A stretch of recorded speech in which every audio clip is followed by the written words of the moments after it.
Welcome கேசோ பிஒய் software solutions.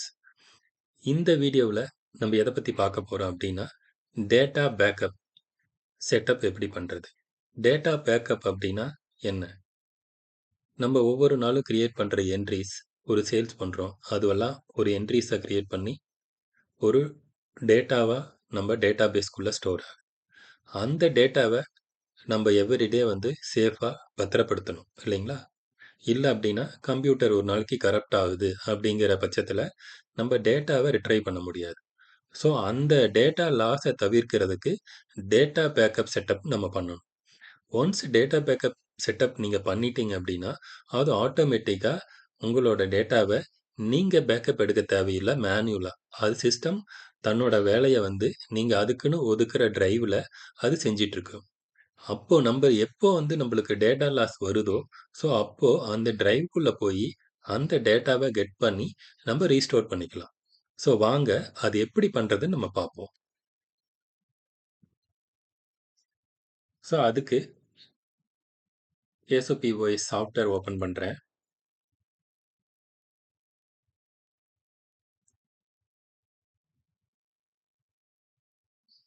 கிளாசரி store open பண்றேன்.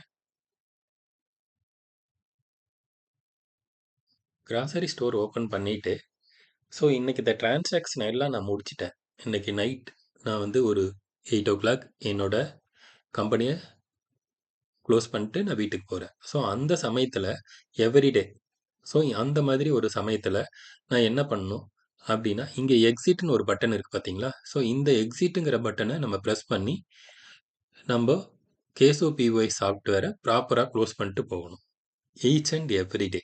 ஸோ இது என்ன பண்ணுது அப்படின்னா, அந்த அன்னைக்கத்த டேட்டாவை எடுத்து ஒரு டிரைவில் பேக்கப் பண்ணிடும். ஸோ நீங்கள் அந்த டிரைவை நீங்கள் க்ளவுடு கூட மூவ் பண்ணுற மாதிரி நீங்கள் செட்டப் பண்ணிக்கலாம். அந்த செட்டப் எப்படி பண்ணுறது, இந்த டேட்டா பேக்கப் பண்ணும்போது என்ன நடக்குது, அதை பற்றி பார்க்க போகிறோம். இப்போ நான் டேட்டா பேக்கப் எக்ஸிட் கொடுக்க போகிறேன். எக்ஸிட் கொடுத்தது என்ன நடக்குதுன்னு பாருங்க. Backup under process please wait. So இது it may take few minutes. So இது டேட்டா பேக்கப் ஒன்ஸ் முடிச்சுட்டு ஆட்டோமேட்டிக்காக கேஎஸ்ஓபிஓஎஸை ஷட் டவுன் பண்ணிக்கும்.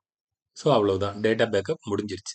இந்த டேட்டா பேக்கப் எந்த ஃபோல்டருக்கு போயிருக்குது அப்படின்னு பார்த்தீங்கன்னா, ஈகோலனில் பேக்கப் அப்படின்னு சொல்லி ஒரு ஃபோல்டரை நான் மேப் பண்ணியிருக்கேன். ஸோ இந்த டிரைவுக்குள்ள ஸ்கிரிப்ட் இந்த இடத்துல எழுதியிருக்கு. இந்த ஸ்கிரிப்ட் இது 4:56 டைம். இந்த 4:56க்கு இன்னைக்கு இப்போ ஜஸ்ட் நவ் எழுதின ஸ்கிரிப்ட். ஸோ இதையும் நம்ம எவ்ரிடே ஒரு டிரைவுக்கு மூவ் பண்ணி வச்சுக்கிட்டே இருக்கும். பை டிஃபால்ட்டாக சிஸ்டம் நீங்கள் ஜஸ்ட் எக்ஸிட்னு கொடுத்தீங்கன்னா போதும், அதுவே டேட்டாவை பேக்கப் பண்ணி எடுத்து வச்சுக்கும். இதுக்கான செட்டப் எங்கே பண்ணுறது அப்படின்னு பார்த்தீங்கன்னா, எகைன் நீங்கள் எங்கே வரணும், கான்ஃபிக் ஃபோல்டருக்கு தான் வரணும். கேசோபிஓஎஸ் இன்ஸ்டால் பண்ணோம் இல்லைங்களா, அந்த கேசோபிஓஎஸ் இன்ஸ்டால் பண்ண இந்த ஃபோல்டருக்குள்ளே பேஸ் கான்ஃபிக் INI. ஸோ இதை ரைட் கிளிக் பண்ணி open with notepad plus plus. So இதில் பேக்கப் டிரைவ் இது பை டிஃபால்ட்டாக நான் ஈகோலன் பேக்கப் அப்படிங்கிற டிரைவை மூவ் வச்சுருக்கேன். ஸோ அந்த மாதிரி நீங்கள் இன்னொரு டிரைவையும் மேப் பண்ணிக்கலாம். ஸோ இன்னொரு டிரைவை நீங்கள் மேப் பண்ண போகிறீங்க அப்படின்னா, அதுக்கு நீங்கள் என்ன பண்ணுங்கள், அடிஷ்னலாக ஒரு ஹார்ட் டிஸ்க் செப்பரேட்டாக, சிஸ்டமோட ஹார்ட் டிஸ்க் இல்லாமல் செப்பரேட்டாக இன்னொரு ஹார்ட் டிஸ்க் வச்சுட்டு அந்த ஹார்ட் டிஸ்கோட மேப் டிரைவை இங்கே கொடுத்துட்டீங்க அப்படின்னா, இந்த பேக்கப் இங்கேயும் இருக்கும், ப்ளஸ் கூடுதலாக கொடுக்க போகிற இன்னொரு டிரைவ்லையும் இருக்கும். பை டிஃபால்ட்டாக டேட்டாபேஸ் C:1 ஒரு பக்கம் ஸ்டோர் ஆகிக்கிட்டு இருக்குது, அங்கே ஒரு பேக்கப் இருக்குது. ஸோ அந்த பேக்கப் டேமேஜ் ஆகும்போது நீங்கள் இருந்து சேம் ஹார்ட் டிஸ்க் இது சேம் ஹார்ட் டிஸ்கில் எடுக்கலாம்.